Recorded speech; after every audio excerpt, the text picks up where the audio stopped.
अब आप देखिए, लगभग 8,70,000 संपत्तियां वक्फ की तरह रजिस्टर्ड है। इनमें से 52%, 52% ऐसी हैं जिनका कोई मजहबी इस्तेमाल नहीं होता, जैसे कृषि की ज़मीन, कोई भवन, कोई दुकान, जिनका कोई मजहबी इस्तेमाल नहीं होता, उनको वक्फ संपत्ति घोषित करने का कोई औचित्य नहीं।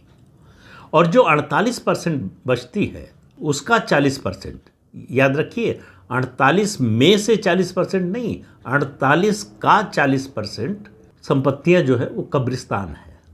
तो कब्रिस्तान का तो कोई मजहबी इस्तेमाल होता नहीं, तो इसलिए वो भी उस तरह से वक्फ की संपत्ति नहीं होती है। तो केवल 30% संपत्ति ऐसी बचती है जिसको वक्फ संपत्ति कहा जा सकता है। तो ये संशोधन विधेयक वक्फ की जो एक तरफा और मनमानी शक्तियां थी उन पर लगाम ही नहीं लगाता, कई मामलों में उनको खत्म करता है। जो अपने आप में एक समानांतर न्यायिक व्यवस्था बन गई थी उसको खत्म करता है। और मेरी नज़र में सबसे बड़ा काम, भले ही ये संशोधन विधेयक जो हम चाहते थे उस तरह का ना हो, भले ही पूरी तरह से उन लक्ष्यों को प्राप्त न करता। पहली बात तो यह है कि किसी सेकुलर देश में ये वक्फ एक्ट होना ही क्यों चाहिए, किसी मजहब के आधार पर कोई कानून होना ही क्यों चाहिए।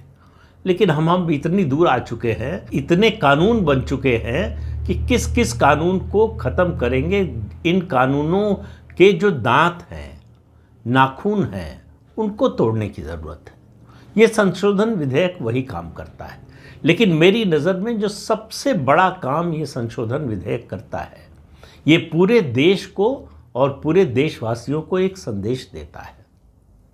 और इस संदेश की शुरुआत, मेरा मानना है कि सरकार ने 2019 में जब जम्मू कश्मीर से अनुच्छेद 370-35 से हटाया था, स्पेशल स्टेटस ख़त्म किया था, उसके बाद से जो सिलसिला चला है, वो चाहे 3 तलाक का मामला हो, चाहे दूसरे मामले हों, उन सब में एक संदेश लगातार सरकार दे रही है। और ये संदेश मुझे लगता है सबसे बड़ा है कि ये देश, भारत देश, संविधान से चलेगा, शरिया से नहीं चलेगा।